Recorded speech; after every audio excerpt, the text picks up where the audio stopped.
Mental health for women हे जास्त easy असतं. For guys it's more difficult. आपण ना मुलं बाहेर जातो, आपण नाही शेअर, खूप बेसिक गोष्टी बोलतो. आपण टाइमपास करू, या माणसाबद्दल बोलू, दुनियाभरच्या माणसांच्या मेंटल हेल्थ बद्दल बाबतीत पण बोलू भरपूर. बट मला वाटतं की प्रत्येकाची मेंटॅलिटी मे बी वेगळी आहे. आता माझं बरेचदा असं होतं की stress, I am still in stress, की काम मिळत नाही, हे मिळत नाही, पण माझ्या अकाउंटला जर पैसे आले तर 50% माझा स्ट्रेस कमी होतो. अरे भांडण आहे, त्या भांडणात काढा तुमचं बाहेर. इट्स लाईक इट्स डिस्ट्रेसिंग येतो एक प्रकार. पण मुलांचं म्हणजे जी एवढी मुलं मी ओळखते त्यांना असं असतं, आम्हालाही वाटत आहे अरे ये सब उन लोगों का दिखावा है, दिखावा हमें फंसाने के लिए. नाही, मला एक म्हणायचं, असं कधी वाटतं का सपोज एखादी भांडण तू स्किप केलं, आर्ग्युमेंट स्किप केली, घरी आल्यावर तुला वाटतं की तू बोलायला पाहिजे?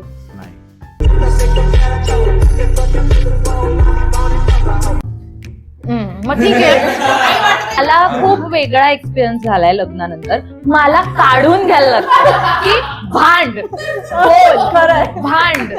मी कोथरूडमध्ये राहिली आहे, त्यामुळे सगळेच तेव्हा आयुष्यात मल्टी टॅलेंटेड, मी हे काढणार, मी ते काढणार. माझ्या कॉलनीमध्येच म्हणजे एक असं व्यक्ती नाही की जो 3 गोष्टी एकत्र करत. सो लहानपणापासूनच सगळेच सगळं करायचे, तर मी पण सगळंच करायचे.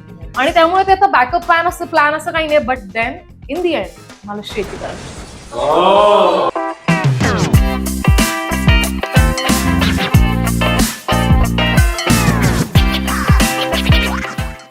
हाय, मेरा नाम है Akshata. I am a professional dancer, choreographer. I am doing Bharatnatyam since 20 years. My guru is Suchitra Date, and I have done with a lot of Marathi films as a choreographer. Okay. And national level competitions and events and everything. And right now I'm taking dance classes, Bharatnatyam dance classes in Mumbai. in Pune. अच्छा. Okay. Pune online.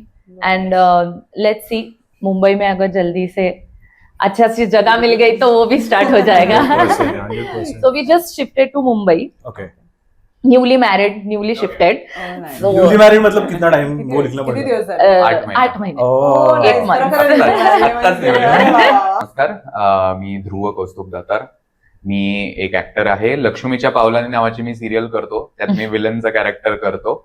आणि याच्या आधी मी तू चाल पुढे म्हणून Zee मराठीवर एक serial लागायची, त्यात काम करायचो. त्याच्या आधी मी सोनी मराठीची स्वराज्य सौदामिनी तारा राणी ही सिरियल पण मी केलेली आहे. आणि मी सुरुवात माझी केली, मी मॉडेलिंग पासून सुरुवात केली. त्याच्या आधी मी केटरिंग बिझनेस मध्ये होतो, मी केलंय हॉटेल मॅनेजमेंट.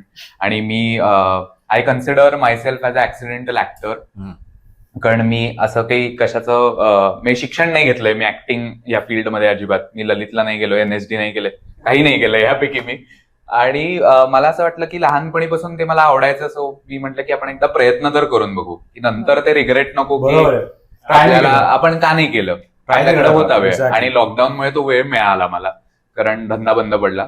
सो अरे आम्ही पण पॉडकास्ट त्यासाठीच केलं. पुढे पॉडकास्ट स्वतःला स्टार्ट करू. तर मी रुचा शिवते. मी काय बोलताय मध्ये क्रिएटिव्ह डिरेक्शनचं बघते सगळं. आणि हा आम्ही एक असं गंमत म्हणून सुरू केलेला पॉडकास्ट होता, जिथे आम्हाला सगळ्यांच्या स्टोरीज सांगायच्या होत्या आणि just to come together and do something different. आणि I hope you guys will have been there with this journey. And by the way today we complete 1 year guys. काय बोलताय? काय बोलताय? मी मयुरेश शिवदे आणि आपण नवीन पॉडकास्ट घेऊन येतोय, group podcast. Because I think group podcast मराठीमध्ये होत नाहीयेत, होत असतील तरी ते एवढे चांगले नाहीयेत. तर this is our sincere effort की ग्रुप पॉडकास्ट या माध्यमातून we get quality content out, आणि so that we can discuss new topics. So that is our intent. Hi everyone, माझं नाव ऋषिगंधा आणि मी फुल टाइम अँकरिंग करते. मी बेसिकली होस्ट आहे, बट त्याबरोबर sometimes I act. It depends on the project. जर प्रोजेक्ट चांगला असेल तर मी ऍक्टिंग करते. क्वेश्चन फॉर अवर ऑडियन्स की मेंटल हेल्थ फॉर विमेन हे जास्त इझी असतं handling stress, anxiety, everything. For guys it's more difficult to handle because I also lay the background. मुलं मित्रांबरोबर गेली, बॉईज नाईटला बोललीत, मन मोकळं करत नाहीत जास्त मुलं, म्हणून त्यांना बेसिकली. आणि मुलींचं असं परसेप्शन आहे, त्या बोलतात जास्त, त्या एकमेकांशी बोलतात, घरवाल्यांशी बोलतात, बोलून बाहेर काढतात. अगेन की इज कम्युनिकेशन. या मुद्द्याबद्दल मला तू म्हणालास तसंच की आपण ना मुलं बाहेर जातो, आपण नाही शेअर करत, आपण नाही शेअर करत, आपण खूप बेसिक गोष्टी बोलतो. आपल्या मित्रांशी आणि काहीच नाही. आपण टाइमपास करू, ह्या माणसाबद्दल बोलू, दुनियाभरच्या माणसांच्या मेंटल हेल्थ बद्दल बोलू, बाबतीत पण बोलू भरपूर पण आपण एकमेकांच्या मेंटल हेल्थ बद्दल नाही बोलत. का माहिती नाही, म्हणजे तो खरं तर असं नाही व्हायला पाहिजे असं मला वाटतं. पण माहित नाही, तो मी किती घट्ट चड्डी मित्र असला तरी आपण नाही बोलत. तरी नाही हा इश्यू की मला असा त्रास होतोय रे, मला असं थोडंसं हे वाटतंय, हे बरोबर नाही वाटत आहे, या गोष्टी नाही बोलत. काहीतरी पानसट इकडच्या तिकडच्या बोलत बसतो आपण एकमेकांचे. बट मला असं वाटतं की आता जो मुद्दे तो म्हणाला की मुलं एवढं बोलतात, हे सगळं आम्ही मुलीही बोलतो एकमेकांशी. पण हा फरक आहे की आम्ही, म्हणजे मी माझ्या मैत्रिणीला सांगेन की मला पॅनिक व्हायला होतंय, ही गोष्ट घडलीये, मला पॅनिक होतंय, ध्रुव असा वागलाय, मला अँझायटी होतीये, किंवा ही गोष्ट अशी झाली. सो हे आम्ही बोलतो, त्यामुळे ते आम्ही शांतपणे, आणि मुली सुद्धा गर्ल टू गर्ल आहे की समोरची मुलगी सुद्धा बरोबर रिॲक्ट कशी करते, जे एक्सपेक्टेड आहे. मुलांच्या बाबतीत थोडंसं होऊ शकतं की त्यांना कळत नाही, मी आता काय करू, मी आता काय करू. आणि त्याच्यात मुलांची चूक नाहीये, कारण तुम्हाला लहानपणापासून शिकवलंय की तुम्हाला स्ट्रॉंगच राहायला पाहिजे आणि तुम्ही रडलं नाही पाहिजे, तुम्हाला सगळी जबाबदारी घ्यायची, बायकोची जबाबदारी. आता तुम्हाला बायकोची जबाबदारी ह्या काळात घ्यायची गरज नाही, मुली तेवढ्या इंडिपेंडंट झालेल्या आहेत. पूर्वीच्या काळी तसं होतं. पण ही मेंटल हेल्थ तर अफेक्ट होतेच मुलांची. तुला काय वाटतं, तुला काय वाटतं या टॉपिकवर? तो मगाशी जसं तू बोललास ना की हॅपीनेस समटाइम्स इट इज की आपण हॅपी नसतो त्या तुला हॅपी वाटतं. आय फील हॅपीनेस ना is a journey. Happiness is not a constant thing. Right. तुम्ही ज्या दिवशी बोलता मी हॅपी आहे, that is not a solution. तुम्ही उद्या साडू शकता. Being content is the final destination. So I think that is what we all should work. We all are achieving, trying to achieve happiness आणि इथं वर्टिकली होत राहणार. आता दिवशी टॉपिक आहे की मुलांना मेंटल हेल्थ जास्त अफेक्ट होतं कारण का ते जास्त शेअर करू शकत नाहीये, आणि मुलींसाठी थोडंसं इझियर असतं का, कारण का ते बोलून मोकळं करतं, जसं ती म्हटली तुझ्या मैत्रिणींशी किंवा मित्रांशी. काय तर तू या टॉपिकला कसं बघतेस? हो, हा टॉपिक पण खूप सेन्सिटिव्ह आहे. हा सिरियसली घेईन मी, कारण का माझे डॅड जोपर्यंत माझ्या लाईफमध्ये होते तोपर्यंत त्यांना मी एकदा पण त्यांच्या डोळ्यामध्ये पाणी बघितलं नाहीये, आणि he got an heart attack. So I think mens, म्हणजे जे माणसं जी असतात, पुरुष जे असतात, ते कधीच शेअर नाही करत. ते आत ठेवणार. ऍट सम पॉइंट तुम्हाला का नाही वाटत ते कोणाशी शेअर करायला? You should share. तुम्ही तुमच्या ऍटलीस्ट पप्पांशी तरी शेअर करा. मुलं मुलांशी शेअर करू शकतात ना घरच्यांच्या आई बाबा, म्हणजे फिमेलशी नका करू, तुमच्या पप्पांशी करा, भावाशी करा, यू कॅन शेअर. बट माझ्यासाठी टॉपिक हा मी सिरियसली घेईन की खरंच आहे, असं का आहे माहित नाही.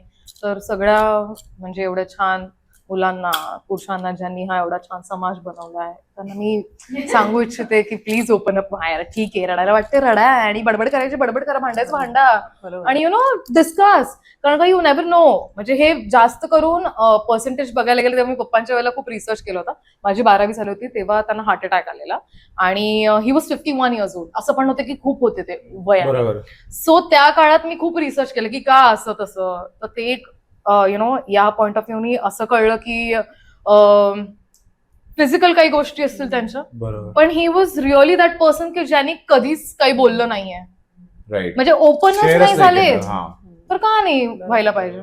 म्हणजे तुम्हाला कोणी सांगितलंय की तुम्ही असंच राहा, जे आपल्या घरचे बोलले स्ट्रॉंगच राहा. You can cry and be a strong person at the same time. Ranveer Singh काय करतो, किती काय गोंधळ घालत असतो, रडतो वगैरे आणि all that, but he still a strong person ना, gentle but strong. It's okay to cry. आणि अजून कधी मुलांचं असं मला वाटतं, जसं की हिनी आधी खूप मगाशी एक छान मुद्दा मांडला की अरे भांडणे, त्या भांडणात काढा तुमचं बाहेर.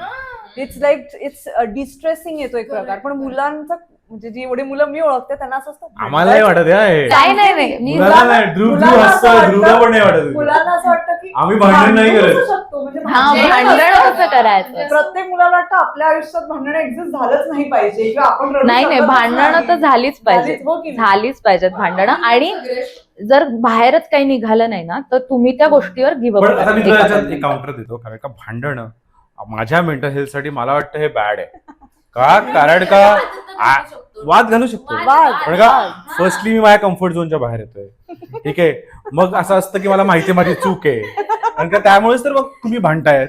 आणि थर्ड थिंग इज, मग मला काहीतरी डिफेंड पण करायला पाहिजे ना, कारण का मी असं नाही म्हणू शकत हा सॉरी संपलं. कारण का बघ ते तिकडे वाद थांबणार नाहीये, कारण का तुम्हाला सॉरी पण नको असतं.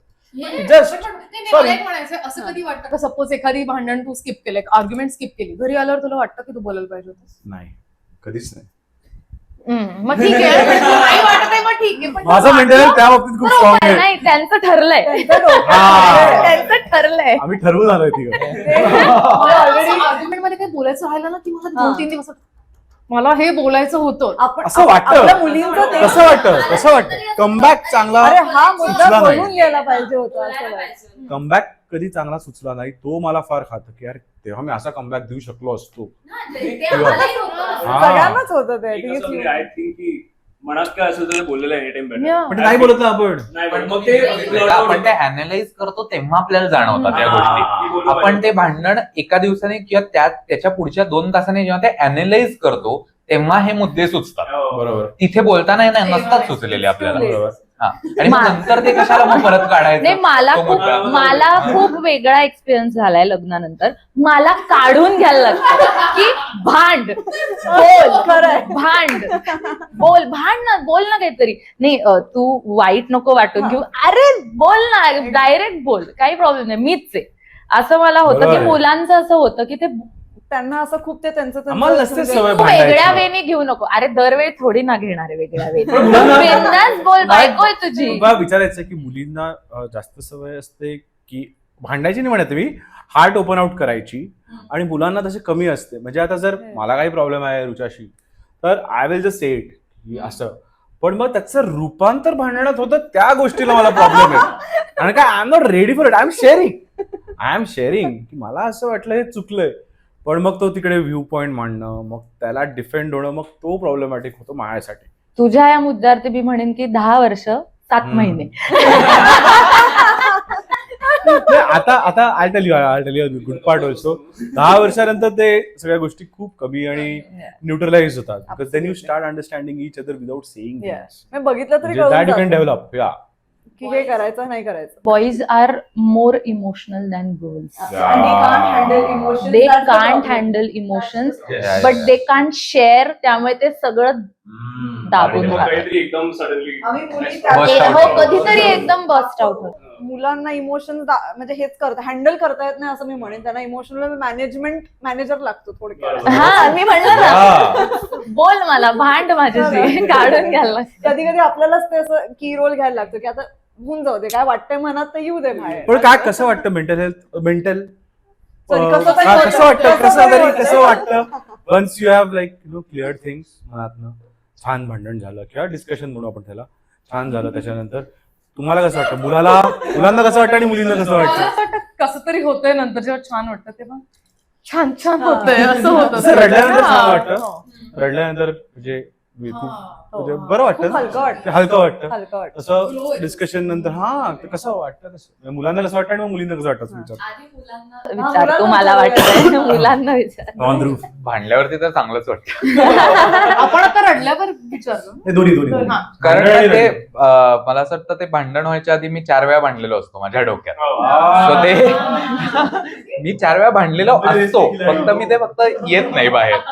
पण ते विचार मी हे बोललेलं असणार, मग ती मला हे बोलणार, मग त्याच्यावर मी हे बोलणार, हे माझ्या डोक्यात 4 वेळा झालेलं असतं. आणि कुठेतरी ना मी असा नाहीये माणूस की आमच्या दोघांच्यात काही भांडण झालं तर मी कामाला शूटला गेल्यावरती ते मला नाही बाजूला ठेवतात, मला ते तिथे क्लोज करून नाही. सो माझं असतं की हे आपण आता संपू आणि मग मी काम करतो, कारण ते माझ्या लाईन्सच पाठ होत नाहीत. बरोबर. जेव्हा मी स्क्रिप्ट करत असतो तेव्हा माझ्या लाईन्सच नाही पाठवत, कारण एका साईडला तुमचा हा विचार झालाय यार हे अजून आपण नीट सॉर्ट नाही केलंय, ते तसंच अर्धवट आहे. आणि आता ते तिथल्या तिथे सॉर्ट झालेलं जास्ती बेटर असतं. उगाच रात्री बोलू नको, ते रात्रीपर्यंत शांतता नकोय, तिथेच संपू. सकाळी 5 वाजता जरी भांडलं असलं तरी तिथेच संपवा ते. बरोबर. ते पुढे कंटिन्यू करू नका, तुमचा दिवस खराब होतो या सगळ्यात. सेट तू कोणाशी भांडतोस? एकदम पर्सनल एक्सपिरियन्स आहे तुझ्यावर, खूप म्हणतो मी.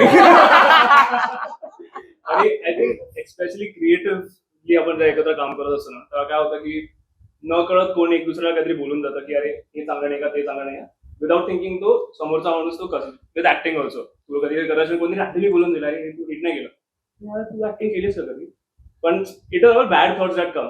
पण जर तू तिकडचा तिकडे तो पॉईंट नाही काढला ना, अरे एक सेकंड मला हे आवडलं नाही ना bro, असं नको करू. ते बिल्ड होत जातं आणि मग एका पाचकळ कारणावरती रॅन्डमली तो ब्लॉट आउट होतं, अरे मला नाहीच असं होतं. सो आय थिंक वाईट वाटली तिकडच्या तिकडे बोल की बाबा ऐकी मला नाही आवडलं, Speak out. Speak out. Speak out. आणि it is a I think ते प्रोसेस आहे, तो असं इझिली होत नाही, ते सगळ्यांचं वेगवेगळे असतात. बट आय थिंक जेव्हा पण वाईट वाटलं तेव्हा जस्ट इफ तुमचा चांगला मित्र असेल त्याला बोला की काय खरे मला नाही आवडलं असं कर. मग तो बोलेलच ना, तो if is not a good friend हा असंच आहे देन यू अंडरस्टँड की if it is good or not.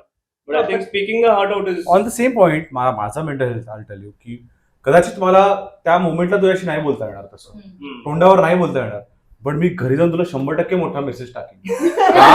कारण का मी मला विचारलं होतं मगाशी की मला तुला घरी गेल्यावर असं वाटतं वाटतं का? का कारण का मी हेच ना मोठा मेसेज तो तेव्हाच बोलायचा असतो. नाही ना, पण तेव्हा काय होतं आठवत नाही.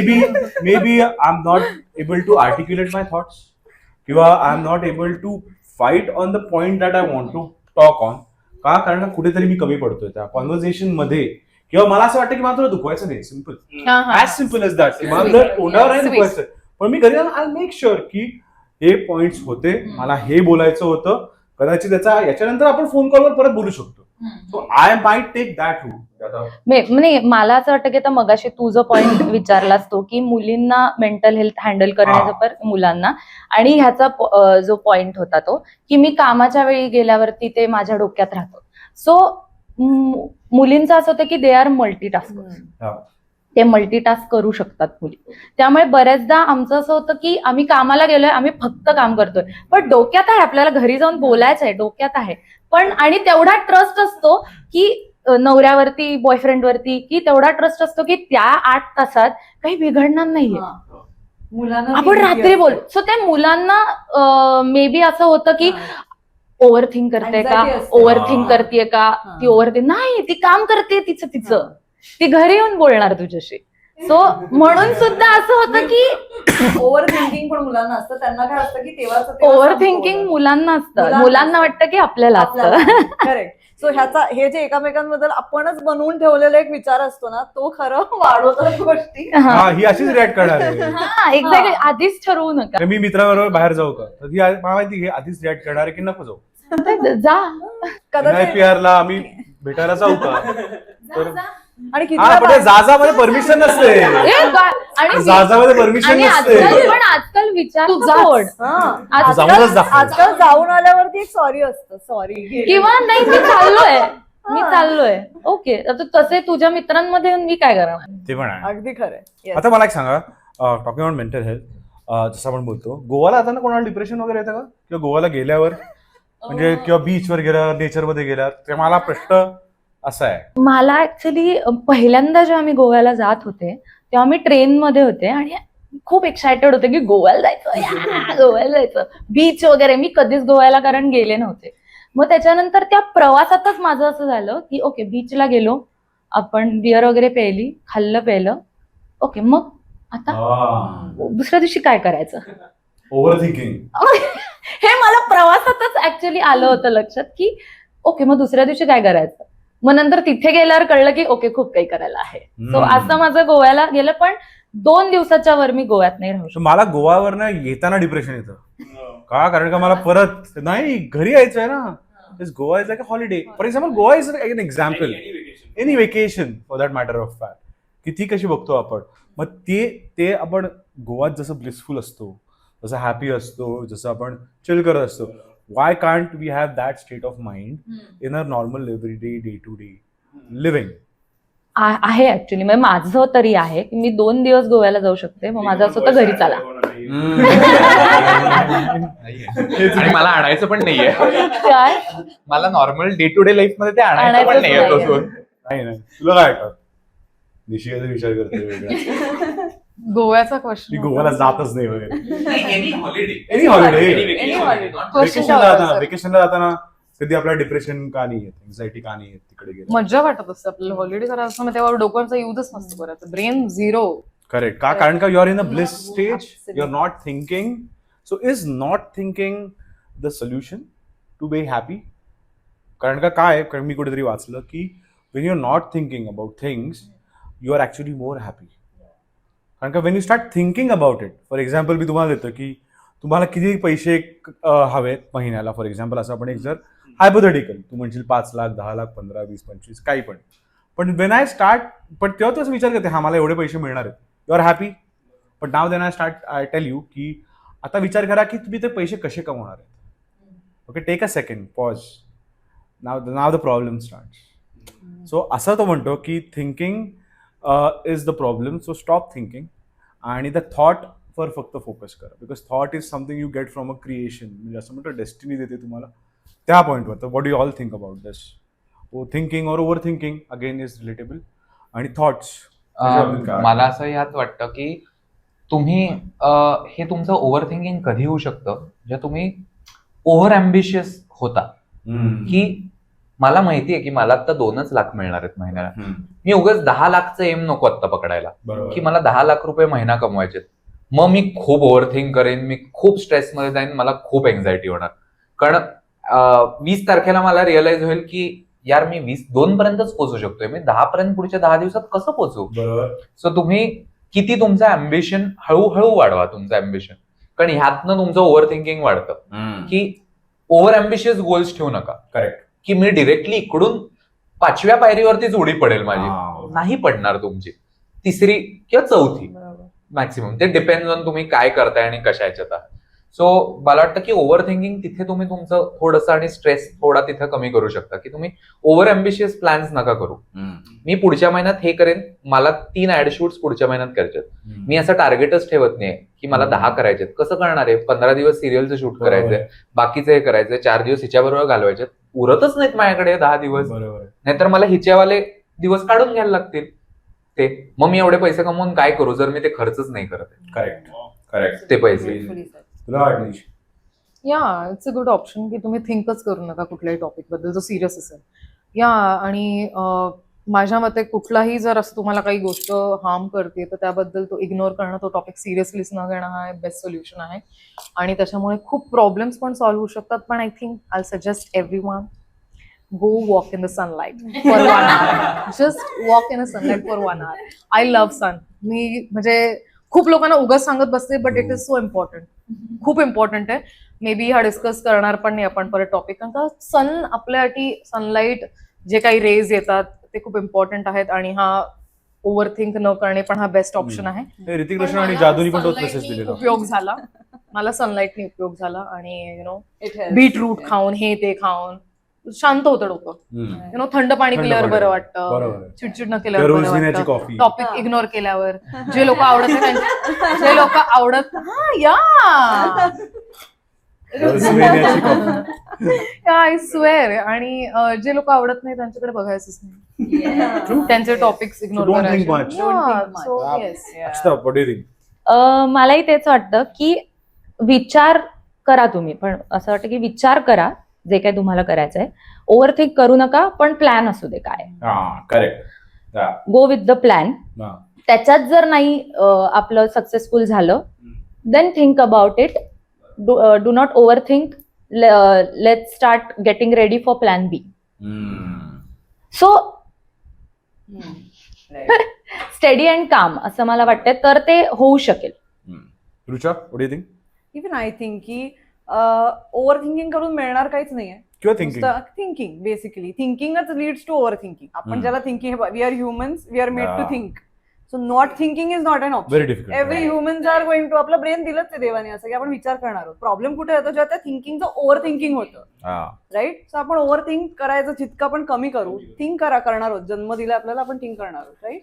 सो ओव्हर थिंकिंग कसं आपल्याला कमी करता येतं? ऍज ही सेड, मोठ्या एकदम उड्या कपॅसिटीच्या बाहेर जर विचार केल्या तर ओव्हर थिंकच करणार आहे तुमचं माइंड. सो आपण जर थोडे प्लॅन नीट वेल प्लॅन केलं, जसं ही म्हणली की प्लॅन ए बरोबर प्लॅन बी जरी असेल आपल्याकडे, तर माणूस ऑटोमॅटिकली ओव्हर थिंकिंग कमी करेल. जितकं तुम्ही सेफ्टी स्वतःच्या अराउंड क्रिएट कराल तितकं तुमचं ओव्हर थिंकिंग कमी होईल, is what I feel. This is my attempt. Sid, what do you think? Anishi, go ahead. Also there is one more option. जर तुम्हाला ओव्हर थिंक करणं तुमचं स्टॉपच नाही होतं, हे आपल्या डोक्यात नसतं की आपण आता गप्प बसायला पाहिजे, तर देन कम्युनिकेट. मे बी कोणी समोरचं ऐकायला तयार आहे. आणि companion is super important. Boyfriend, girlfriend, husband, बायको खूप इम्पॉर्टंट आहे पार्टनर असणं. कारण का तो व्यक्ती आपल्याला समजून घेतो आणि आपण डिस्कस करू शकतो. त्याचबरोबर आई पप्पांशी बोला, डिस्कस करा. ह्यांनी हाफ स्ट्रेस ते बडबडीतून निघून जातो आणि समोरचा ऐकणारा असेल तर तो 50 पण निघून जाईल. आणि मे बी आपल्या बरोबर चांगलं आपल्याबद्दल विचार करणार असेल समोरचा व्यक्ती, तो आपल्याला एक पॉझिटिव्ह थॉट देईल की बाबा रिलॅक्स. त्यांनी पण कितीतरी प्रॉब्लेम सॉल्व्ह होतात कम्युनिकेट केल्या. Absolutely. I think you put a very good point. Western countries मध्ये they want to see a doctor. Why? म्हणजे सायकोलॉजिस्ट फॉर एक्झाम्पल. का? कारण का त्यांच्याकडे बोलायलाच नाही येत लोक. Neither they are open to talk with the parents, the grandparents, जसं आपल्याकडे फॅमिली कल्चर इंडियामध्ये आहे. सो इंडियामध्ये जर तुम्ही बघितलं मेंटल हेल्थ इश्यूज खूप कमी आहेत कम्पॅरेटिव्हली टू द वेस्ट. का? कारण का आपण we have come from a family traditions. आधी जॉईंट फॅमिलीज होत्या, आता न्यूक्लिअर झाल्यात एनिवेज. पण जसं आपल्या इकडे पण वेस्टर्नायझेशन होत आहे तसे आपल्याकडे पण हे प्रॉब्लेम्स वाढत गेलेत. कारण का आपल्यालाही कोणी बोलायला राहिलं नाहीये की आता कोणाशी बोलू. जर नवऱ्याशी पण किती बोलू किंवा बायकोशी किती बोलू किंवा आई बाबांशी किंवा मित्रांशी. कारण का मग त्यामुळे आय थिंक हे बॅरियर्स येत गेले. तर what do you all think about this? मला वाटतं की दोघच जण जर राहत असतील, आधी तुम्ही जॉईंट फॅमिलीत राहताय आणि मग दोघच जण जर राहत असतील तर कंटाळा येतो. सो मला वाटते की एखादे 2 तास जर असे गेले की समोरासमोर बसलोय आणि आम्ही आमच्या फोनमध्ये तर चालेल, काहीच प्रॉब्लेम नाहीये. की हा बाहेर टीव्ही बघत बसलाय, मी आतमध्ये मोबाईलमध्ये काहीतरी करत बसलीये, चालेल. त्यांनी मला वाटतंय की खूप प्रॉब्लेम्स कमी होतात. बरोबर. हे मला अजिबात सवय नाहीये 2 व्यक्ती घरात. मी फॅमिलीमध्ये राहिलीये आणि तो एकटा राहिल्याने त्याच्या सवयी खूप वेगळ्या आहेत, माझ्या सवयी खूप वेगळ्या आहेत. सो सुरुवातीला मला खूप मेंटली असं व्हायचं की अरे यार मी घरात काहीच नाही करत आहे. पण मी आईकडे असतानाही काही वेळी काहीच नाही करायचंय. पण मला तेव्हा काही वाटायचं नाही. सारखं आपलं अक्षता हे कर, अक्षता ते कर, सतत घरात कोणतरी असायचं. आणि त्याचं असं होतं की हा तो काहीतरी शोधतो घरात करायला. सो ते आत्ता मला माझ्याही ज्या लग्न झालेल्या मैत्रिणी आहेत त्यांनी मला सांगितलं की अक्षता 3 तास तुम्ही दोघं काहीही बोलला नाहीत. अगदी कॅफेत बसून असू दे किंवा घरी बसून असू दे, तुम्ही फक्त तुमच्या मोबाईलमध्ये आहात, काहीही फरक पडत नाही. म्हटलं ओके. ज्यांनी खूप मला हळूहळू आता सवय होतीये एकटीला राहायची. कारण तो शूटला गेला की मी मुंबईत एकटी असते घरी. मी माझी कामं शोधून ठेवलेली आहेत घरात की काय करायचंय, काय नाही करायचंय, कसं करायचंय. सो आता मला त्याचा थोडा स्ट्रेस कमी होतोय, आता मला करमतंय. आणि जे तू कम्युनिकेट म्हणलास तसं की तुम्हाला लांब राहिलं ना की ऍक्च्युली इंडियात मी हे बघितलंय, तुम्ही लांब राहिलात ना पेरेंट्स पासून की तुमचं बोलणं वाढतं. आणि हे मी ऑब्झर्व केलं लग्नानंतर. मी आईशी कधीच एवढे बोलली नाहीये जेवढा हा बोलतो. हा अगदी 1.5 तास आईशी बोलतो, 2.5 तास बहिणीशी बोलतो. त्याच्या आईशी. माझ्या आईलाही सवय नाहीये एवढं बोलायची. सो मला नंतर मग मी आता आईसोबत एक अर्धा तास बोलू शकते. ते माझा हळूहळू वाढणार आहे. सो कम्युनिकेशन जो आपला पहिला टॉपिक निघाला होता की communication is important, is the key. आणि लिटरली आमची फॅमिली म्हणजे माझे दादा वहिनी आणि माझी आई, माझे बाबा नाही आहेत आता, लग्नानंतर मला जास्ती क्लोज वाटतंय त्यांच्या. येस. व्हॉट अबाउट यू ध्रुव? तुला काय? माझ्यासाठी तू म्हणशील तर मी जे एकटं राहतो किंवा आम्ही दोघंच राहतो ना, त्यामुळे मला असं कधी कधी वाटतं की माझं ओव्हर थिंकिंग जास्ती होतं याच्यात. मी जर माझ्या आई कारण आता खूप वर्ष झाली मी त्यांच्याबरोबर राहत नाहीये, त्यामुळे मला असं वाटतं की मी जेव्हा इचलकरंजीला 4 दिवस जातो ना, मी इतका फ्री असतो की मला असं असतं की काहीच स्ट्रेस नाहीये मला इथे, काहीच स्ट्रेस नाही. मला एवढं खूट झालं, आई बाबा बघतील, they take care of it. आणि कधी कधी मला असं वाटतं की त्यांच्याशी मी बोललो ना की पण माझे खूप प्रॉब्लेम सॉल्व्ह होतात. त्यांचा एक्सपिरियन्स, त्यांचं आतापर्यंत त्यांनी पण ते प्रॉब्लेम सगळे फेस केलेले आहेत. सो त्यांच्याशी जेव्हा ह्या डिस्कशन्स होतात ना, त्यातनं मला खूप सोल्युशन्स मिळतात. पण हेच जर मी घरी एकटा बसून विचार करतोय तर मी खूप ओव्हर थिंक करतो. सो मला असं वाटतं की ते कम्युनिकेशन तुमचं खूप पाहिजे आई वडिलांबरोबर, आणि तो तुम्ही ओपन पाहिजे. हे कॉन्व्हर्सेशन सगळे करायला तुमच्या पेरेंट्स बरोबर. त्यांच्या एक्सपिरियन्सचा तुम्हाला खूप फायदा होतो. या आय थिंक जर असे पण कधी कधी टॉपिक असतात की जे आपण आपल्या मॉम डॅड बरोबर डिस्कस नाही करू शकतो. बरोबर. बहीण भाऊ आहेत, त्यांच्यावर डिस्कस करा. ते पण नाहीत फ्रेंड्स, कशाला आहेत फ्रेंड्स बरोबर डिस्कस करा. इव्हन फ्रेंड्स पण तुम्हाला स्नेक्स वाटत असतील तर स्ट्रेंजर्स पण कधी कधी आपण कोणालाही भेटतो यार. मी तर 100 वेळा इव्हेंट्स मध्ये जाते आणि मीट स्ट्रेंजर्स त्यांचे एक्सपिरियन्स शेअर करतात. कधी कधी जो टॉपिक मी अख्ख्या खानदाराला नाही सांगितलाय पण ते एका स्ट्रेंजरला सांगून मला भारी वाटतं यार. इशू मी सांगितलं मला हलकं वाटतं. That's it. मला असं वाटतं आय थिंक माझं बडबड करूनच मला कसं तरी होतंय, नॉर्मल होतं आणि इट्स स्मूथ. या कसं तरी या sit, what do you think communication? Sorry मी ओव्हरथिंक करत होतो. कधीपासून थांबलेलो पंच मारायला. But I think communication is very very important. So I think mental health एक आपण सगळं बोलत होतो आणि we came down to communication. I think सगळ्यात मोठा आन्सर कम्युनिकेशनच आहे. तुम्हाला कुठला पण त्रास होत असेल with anyone, share it with your close one. की ती तुम्हाला वाटत असेल की यार मी हे जर बोललो तर मे बी मी अजून एक गोष्ट रुइन करेल. पण आय थिंक ते नाही होत. जर आपण खरंच मनापासून काय बोललं ना की मला हे वाईट वाटतं आणि हे चांगलं वाटतंय आणि तुम्ही जर त्या माणसाला ट्रस्ट करता की ते मला समजून घेतील, तर I think communication is the way to go. Be straightforward की बाबा असं आहे तसं आहे. It's a healthy relationship. It's been a healthy relationship. I think ते वर्कआउट होणारच. आणि सायंटिफिकली पण आता रिसेंटली प्रूव्हन होतं. मे बी आता मला टेक्निकल टर्म्स नाही माहिती. मी 2-3 दिवसापूर्वीच एक व्हिडिओ बघितला होता रील स्क्रोल करताना, ज्याच्यामध्ये असं काहीतरी आपल्याला ते नासावाले व्हिडिओज येतात. त्यामध्ये काहीतरी सायंटिफिक होतं. एक व्यक्ती एका व्यक्तीचा प्रॉब्लेम शेअर करतोय आणि दुसरा व्यक्ती ऐकतोय, तर त्याच्यामध्ये केमिकल रिॲक्शन काय होतात ब्रेन्समध्ये. तर some cells are joining which is a scientific example of healing. तर नुसतं कोणी समोरचं ऐकतंय त्यांनी पण समोरच्याला नीट वाटतंय. तर ठीक आहे. I think it's scientifically proven. आणि आय डोंट नो तो व्हिडिओ किती खरा होता. ॲज यू नो की रिलेट पण करतो. मला असं वाटतं हा, रिलेट पण मी करतो. पण हे फेस करतोय, सो दॅट्स नॉर्मल. आणि आय थिंक ज्या व्यक्तीशी आपण बोलतोय त्या व्यक्तीला हे पण वाटतं की समोरची व्यक्ती एवढं पर्सनल लेवलला बोलतेय. I am important. I am important for that person.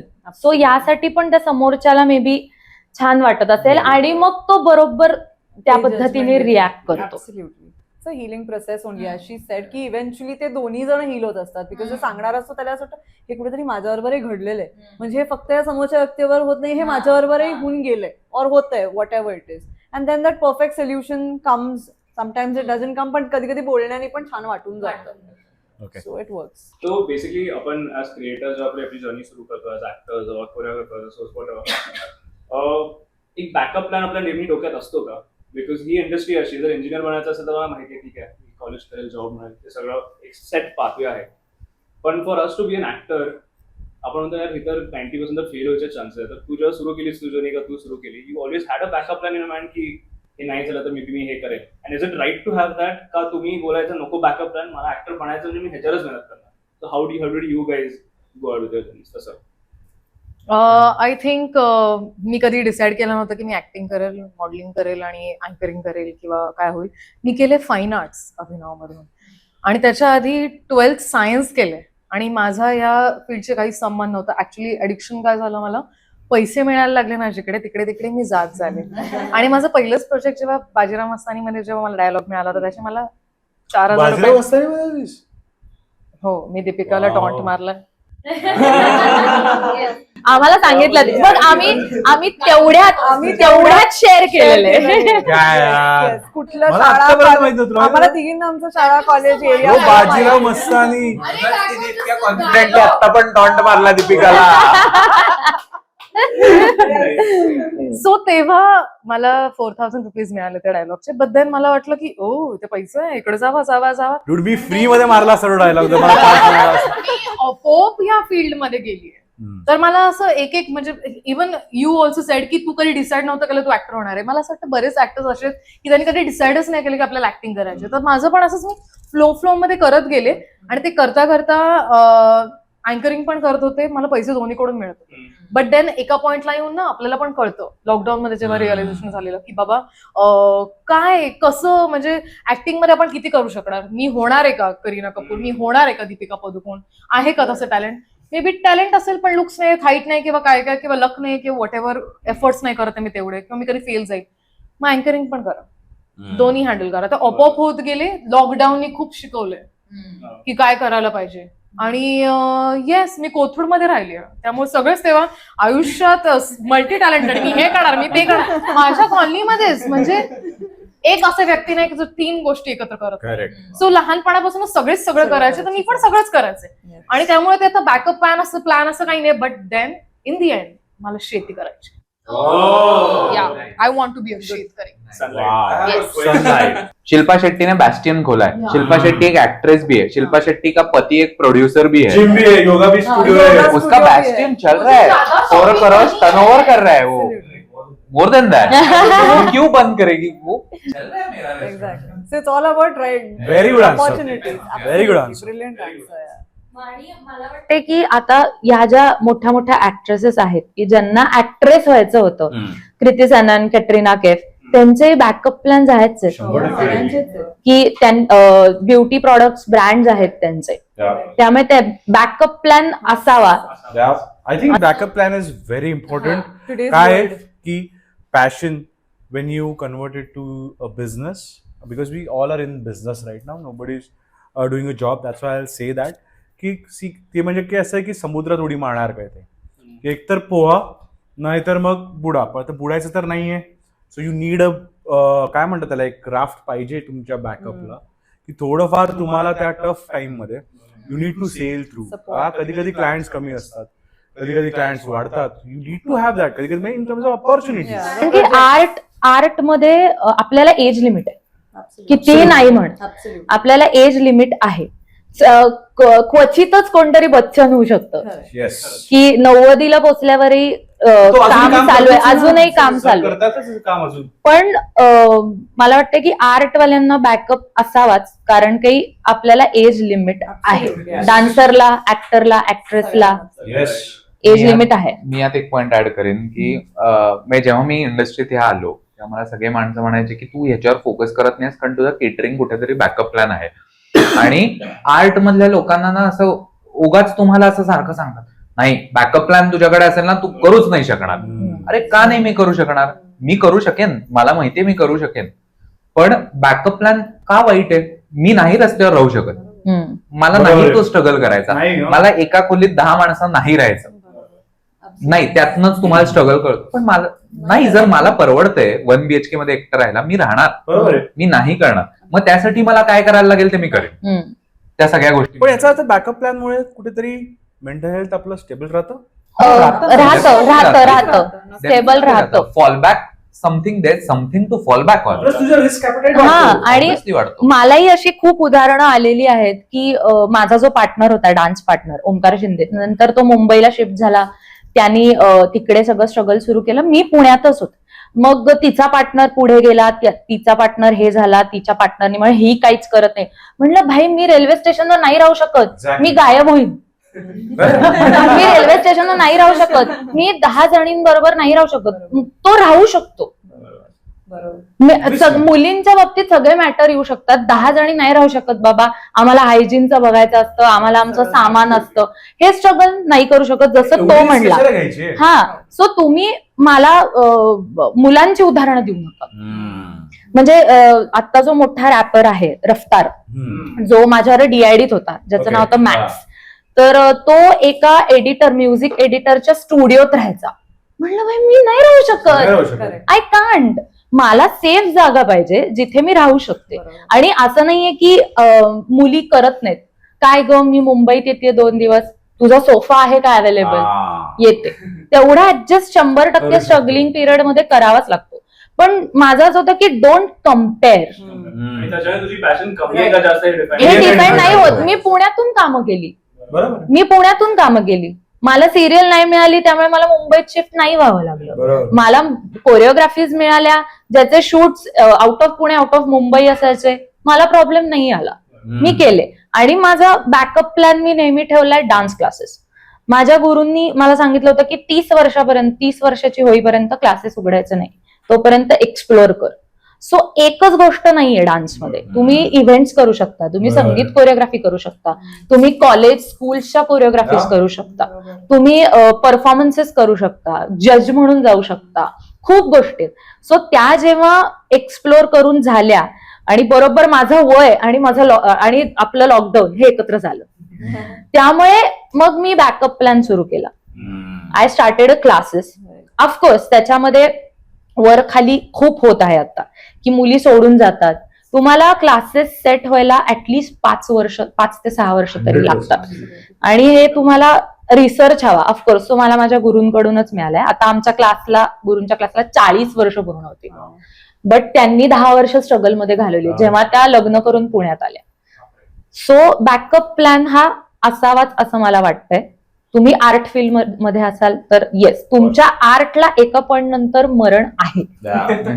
स्पष्ट सांगायचं तर एज इज द फॅक्टर. आणि तुम्ही स्ट्रगल म्हणू नका. आजकाल काय झालं ना, स्ट्रगल हा शब्द इतका ग्लोरीफाय झालाय ना की स्ट्रगल अरे नाही, हे हर्डल्स आहेत. नाही, आपण चांगलं कष्ट कसं तरी होतंय कष्ट. सिम्पल वाटतात. कष्ट करू रूम मध्ये राहायला कीच तुम्ही फक्त स्ट्रगल केलं असं नाहीये. तुम्ही सक्सेसफुल. अरे का असं नाहीये. प्रत्येक माणसाचं स्ट्रगल Journey वेगळी आहे. स्ट्रगल जर्नी वेगळी आहे. आणि हे फक्त इंडस्ट्री मधल्या लोकांचंच जास्ती ग्लोरीफाय होते. बरोबर आहे. बाकी धंद्यातल्या लोकांनी पण त्यांच्या पद्धतीने सगळं केलेलं आहे 100%. तिथेपर्यंत पोहोचायला. त्यांचं होत नाहीये. पण इंडस्ट्री मधल्या हा मोठा ऍक्टर आहे का, अरे हा रेल्वे स्टेशनवर झोपलेला, अरे किती भारी, शाहरुख खान मरीन ड्राईव्हवर झोपलेला. नव्हते त्याच्याकडे तेव्हा पैसे म्हणून तो झोपला. आणि आपापल्या परिस्थितीप्रमाणे आणि प्रॅक्टिकली तो मुलगा आहे, तो झोपू शकतो करेक्ट आहे. कट्ट्यावरती. आपण काही केलं नाहीये असं नाहीये. हा, त्या लेवलचेच कष्ट केले. बॉम्बेवरून पॅकअप करून पुण्याला Exactly. 3-4 लोकांना लाईव्ह लोकेशन Correct. ते करतोच ना कष्ट. इव्हन कधी कधी पोट दुखत असतं तरी हसतोच. इव्हन ते कष्टच आहे. येस, आता आम्हाला पण झोपल्यापेक्षा जास्त आहे मला असं हो. स्ट्रगल पेक्षा let's call it hard work. Hard work. हा, Let's call it hard work. It's not struggle, it's hard work. If you want to reach somewhere, you'll have to work for it. हा, म्हणजे- हे ते work आहे, तो struggle नाहीये तुमचा. आता जसं ती म्हणाली की ज्या अपॉर्च्युनिटीज मला येत गेल्यात त्या मी केल्यात, तेव्हा हा म्हणाला की मी ऍक्सिडेंटल ऍक्टर आहे. पण मला एक कौतुक वाटतं की ते त्या फील्डमध्ये कष्ट करायला तयार आहे. येस. मग तुम्ही उठा आणि काही पण बना. पण एक काहीतरी केलं आणि मग I am an actor, I am an influencer असं नका करू की मी डान्सरच आहे. तू एखादं हुक स्टेप केली तर तुम्हाला त्या गोष्टीत जर कष्ट करायचे असतील, डेव्हलप करा, मग या तुम्ही काही मग तुम्ही काही करू शकता. अमेझिंग. फायनल क्लोजिंग पॉइंट्स गाईस या पॉडकास्टवरनं, सिन्स मेंटल हेल्थवर होता, की काय तुमचे लर्निंग्स होते. What do you all think की तुम्हाला असं वाटलं की नाही यार हे आज डिस्कस करून we felt better, and these are the points that I am going to take in note going ahead and not going to worry or stress about it. तर काय तुम्हाला वाटतंय? एनीबडी? समरी द्यायची आहे ना? काही पण. ओके, हा. तर बेसिकली कसं तरी होतंय, जो माझ्यासाठी टॉपिक आहे आता. तर ओव्हरऑल अख्ख्या पॉडकास्ट नंतर आपण या एका पॉइंटला पोहोचलोय की जिकडे माझ्यासाठी कसं तरी होतंय was on a lighter note. काही लोक सिरियसली घेत आहेत, तर मी त्यांना माझ्यातर्फे सांगू इच्छिते की प्लीज एवढ्या सगळ्या गोष्टी सिरियसली नका घेऊ. आणि हॅपी गो लकी राहायची कोशिश करा आणि कम्युनिकेट करायचं ट्राय करा. तुमचे फ्रेंड्स असतील बरोबर, मम्मी पप्पा असतील, बहीण भाऊ असतील, त्यांच्याबरोबर कम्युनिकेट करा आणि खूप गोष्टी सॉर्ट होतात जस्ट कम्युनिकेट केल्याबरोबरच.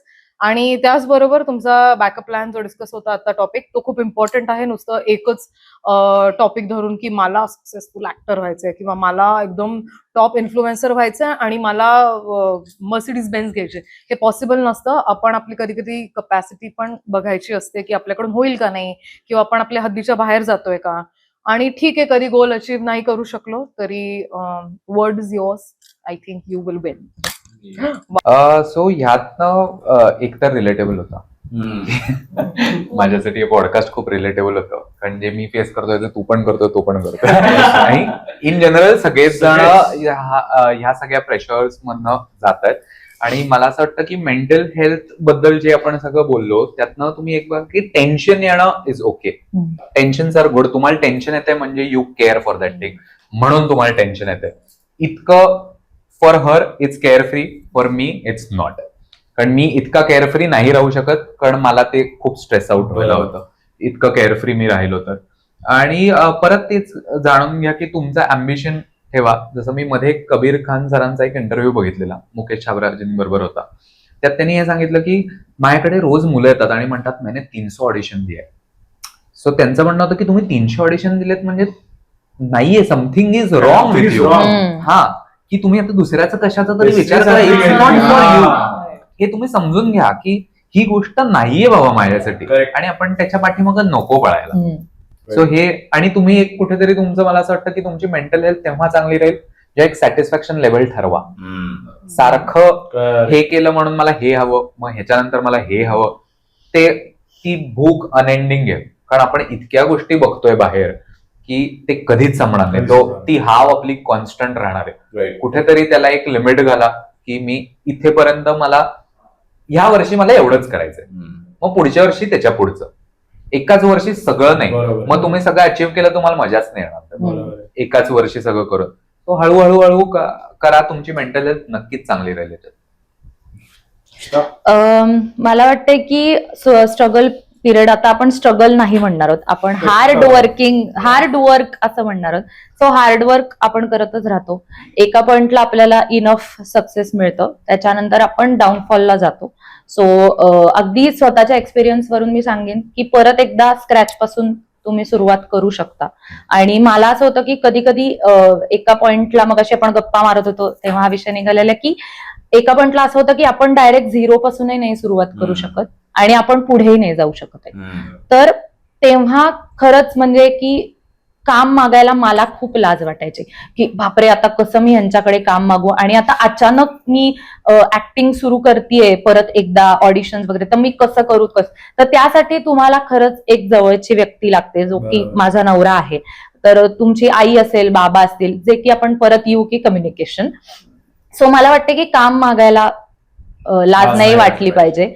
खूप त्रास होतो मला, अजूनही त्रास होतो की ओ शेट, आता आपल्याला हे नाही म्हणणार, मग सीनवर सोडतील, हे करतील. सो माझं असं झालं की तू ऍक्टिंग मध्ये आतापर्यंत केलंयस काय की तुला रिप्लाय करतील. तू आता ऍज अ कोरिओग्राफर म्हणून तुला कोणी अप्रोच झालं तर ऑफकोर्स तुला कामं मिळणार आहेत, लोक रिप्लाय करणार आहेत, because you are best at it. पण ऍक्टिंग मध्ये तू केलं काय. सो हे मी डोक्यात धरलं, त्यामुळे थोडं माझं मेंटल प्रेशर कमी झालं. आणि बिकॉज ऑफ नवरा, काम माग. आणि खरंच तुम्हाला कोणतरी एक सपोर्ट लागतं. आता मी सिंगल असते आणि हा माझा मित्र असता आणि तो म्हणला असं तू कर ऍक्टिंग, मी नसते गेले मुंबईला. कोण आहे माझं तिकडे, कसं मी सर्व्हाइव्ह करणार आहे मुंबईमध्ये. आता तो आहे, त्याच्याशी माझं कम्युनिकेशन होतंय, तो मला 4 सल्ले देतोय, ज्याच्यात तो सिनियर आहे माझ्यापेक्षा, तर त्याला अनुभव जास्ती आहे ऍक्टिंगचा. सो मग त्याप्रमाणे मी चाललीये. बघू, पुन्हा एकदा मी स्क्रॅच पासून सुरुवात केलीये. सो काही हरकत नाहीये स्क्रॅच पासून सुरुवात करायला. आणि आपला प्लॅन बी तर आहेच, डान्स क्लासेस. सो मला पण तोच पॉइंट ऍड करायचा की तुम्ही काम मागायला लाज वाटून घेऊ नका आणि गिव्हअप करू नका. कधीतरी ओव्हर थिंकिंग मध्ये आपण खूप लवकर गिव्हअप करतो. सो ते नका करू. म्हणजे कितीही लोक तुम्हाला बोलले, काही झाले, तुम्ही त्या स्टेजला पोचाल ना तेव्हा सगळे तुम्हाला सगळं तुमचं ऐकतील, सगळं करतील, पण तिथपर्यंत तुम्ही गिव्हअप नका मारू. तुम्ही, आपण ना खूप पटकन कधी कधी गिव्हअप करतो की हे आपल्याला आवडतंय तसं घडत नाही म्हणलं, जाऊ दे आपण सोडून देऊ. सो हे करू नका. आणि जर तुम्हाला आर्ट या फील्ड मध्ये राहायचं असेल तर निर्लज्ज बना. तुम्हाला कुठे थांबायचं तेही कळलं. 300 ऑडिशन नंतर थांबा. 300 ऑडिशन नंतर थांबा. तर एक सलीम जावेदचा एक इंटरव्ह्यू बघितलेला मी.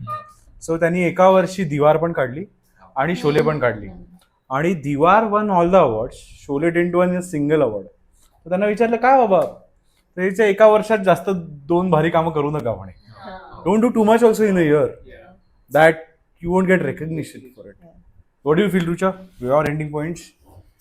I think similarly to what all the 3 of them have said की पहिलं तर म्हणजे जे आपण ओव्हर थिंकिंग डिस्कस केलं, ओव्हर थिंकिंग करू नका. ते कधी होईल जेव्हा आपल्याकडे काहीतरी बॅकअप असेल. So be ready with a backup. आणि पॅशनला इतकं पण हे करू नका की त्याचंच तुम्हाला टेन्शन आहे. पॅशन हे आपण आनंद करता, तर हॅपीनेस अचीव्ह करायला करतोय. ते हॅपीनेसच्या म्हणजे त्या पॅशनच्या मागे लागून तुम्हाला हॅपीनेसच नसेल मिळणार तर काय उपयोग अशा पॅशनचा. त्यामुळे लर्न टू डिफरन्शिएट बिटवीन खरंच स्ट्रगल, जो वर्ड आहे तुमचा, हा खरंच स्ट्रगल आहे का तुम्हाला जगाला दाखवायला तो स्ट्रगल आहे, हे पण आयडेंटिफाय करणं खूप महत्वाचं आहे. मला पुढे जाऊन काहीतरी स्टोरी सांगता येईल की मी हा स्ट्रगल केला म्हणून त्या स्ट्रगल मध्ये उतरायचं. हे पण खूप महत्वाचं आहे. त्यामुळे तुम्ही which path are you choosing is very important and let's try not to overthink is what something that I have learned from this entire conversation over here. So all the best to you also for the acting career, by the way. Yes. And all the best to all the plan Bs on this table. Yes. Point add करायचा Yes, तू म्हणालीस त्याच्यावरती की also be okay with तुमचं passion getting boring a bit. लोकांना लगेच असं वाटतं की यार म्हणजे हे माझं पॅशन नाही आहे का? नाही, ते तुमचं पॅशन आहे पण ते मोनोटोनस होऊ शकतं एका पॉइंटला. आणि बी ओके विथ इट. म्हणजे काय लगेच ते तुमचं पॅशनच नाही असं नाहीये. आणि so be okay with it. कारण लोकांना ना लगेच टेन्शन येतं, यार मी पॅशनेट असं मला वाटतंय पण मला कंटाळा येतो यार. किंवा काम मिळत नाही म्हणून तुम्ही पॅशन नाही असं नाहीये. Exactly. काम मिळत नाही म्हणून पॅशन नाही असं नाहीये. Absolutely. Don't compare your passion to work or anything like materialistic Yeah. Objectives. तुला काय वाटतं your closing point? I think you did I think सगळ्यात माझा मोठा टेक अवे ह्याच्यात was overthinking. Because I think as creative तो सगळ्यात मोठा प्रॉब्लेम आहे आपला, की आपण आपल्या अबिलिटीला घेऊन खूप जास्त विचार करतो. समोरचं जेव्हा आपण क्रिटिसिझम कसं घ्यायचं कोणाकडून, कोणी जेव्हा आपल्याला क्रिटिसाइज करतं की हे चांगलं नाही का, हे वाईट आहे, ते तिकडे घेऊन त्याचा आपण यूज कसा करायचा तो महत्वाचा आहे. That did not affect a mental health. आणि कधी पण I think as if you are good at a craft, तर तुम्हाला स्वतःवर बिलीफ असेल ना की मी ह्याच्यात चांगला आहे, मग समोर येऊन तुला कोणी पण बोलू दे की हे चांगलं नाहीये, यू शुड हॅव द निर्लज्जपणा टू से की मला माहिती आहे चांगलं आहे, तुम्ही कोणी असो तर this is good, I am happy with it. तर I think that is having believe in your self. And कधी कुठे वाटलं कमी पडलं तर talk to your friends or the closest people. माझा फायनल क्लोजिंग नोट्स आहेत की if you think you have anxiety, depression or any mental health symptoms किंवा कसं तरी होत असेल तर जास्त स्वतःवर एक्सपेरिमेंट नका करू. Take a consultation. Okay, get it verified. कारण जर काय नाहीये तर मग then just go for it यार. Then just don't stop it. आणि कोणी काहीतरी म्हणलं, काहीतरी आहे, नवीन टर्म्स मार्केटमध्ये इंट्रोड्यूस होत राहणार आहेत, ADHD, NDS जे आपण काय काय बोलत होतो ते, पण ते स्वतःला प्रत्येक गोष्ट ऍप्लिकेबल नाहीये. जसं मला रुचा म्हणते की तू सायकोलॉजिस्टकडे गेलास तर ती किंवा तो वेडा होईल. त्यामुळे जगावर ते कृपा कर आणि नको जाऊ. तर आय फील दॅट ह्या हे खरंय कुठेतरी. तिने तुझ्याशी बोलावं ना, म्हणजे तुला वेळा केलं तरी चालणार आहे. माझ्याशी बोल, मी तुझे 90% problem solve. So I am like fine. So I feel that about mental health. आणि एक लाईफ आहे, सिरियसली नका घेऊ, घ्या सिरियसली घ्यायचं असेल तर, पण एवढं नाही. Don't overthink about it. Do not like go all in where you don't need to. Just that be there आणि चिल मारा यार. Take it easy, chill Take it करा. easy यार, गणपती आनंदी राहा आहे आज. सगळ्यात. Yes, बोला बोल का. सो आत्ताच मी काय बोलताय बरोबर पॉडकास्ट केलेला आहे आणि तो खूप अमेझिंग झालाय असं मला तरी वाटतंय. तो झालाय. सो तुम्ही काय बोलताय या चॅनलला प्लीज सबस्क्राईब करा, त्यांच्या इंस्टाग्राम पेजला फॉलो करा आणि वी वॉन्ट व्ह्यूज. कसा वाटलाय ते कमेंट करा. हा, आणि कसा वाटतं तेही कमेंट करा. सॉरी. सो आता खूपच एका इंटरेस्टिंग विषयावरती हा पॉडकास्ट झालेला आहे. विसरलेच मी ना. नाही काय बोलताय. माझ्या डोक्यात कसं तरी होतंय हे चालू. सॉरी. सो मेंटल हेल्थ वरती आम्ही आता पॉडकास्ट केलेला आहे. खूपच इंटरेस्टिंग विषय होता. फार सिरियसली नाही बोललोय आम्ही सगळे. सो तुम्हाला सगळ्यांना नक्की आवडेल. सो काय बोलताय या चॅनलला तुम्ही नक्की लाईक करा, कमेंट करा की तुम्हाला आमचा पॉडकास्ट कसा वाटला आणि सबस्क्राईब करा. त्यांचं इंस्टाग्राम पेज फॉलो करा आणि असेच इंटरेस्टिंग पॉडकास्ट तुम्हाला नोटिफिकेशन येत राहतील. आणि अजून तुम्हाला कुठले टॉपिक्स जर हवे असतील तर त्यासाठी कमेंट करा की आम्हाला या टॉपिकवरती पॉडकास्ट हवाय. So hi everyone. वेल, तुम्हाला पण कसं तरी होतंय का? जर कसं तरी होत असेल तर नक्कीच काय बोलतायचा पॉडकास्ट बघा. आत्ताच आम्ही रिसेंटली शूट केलं आणि खूप अमेझिंग झालाय. आय होप तुम्हाला सगळ्यांना आवडेल. Please do watch.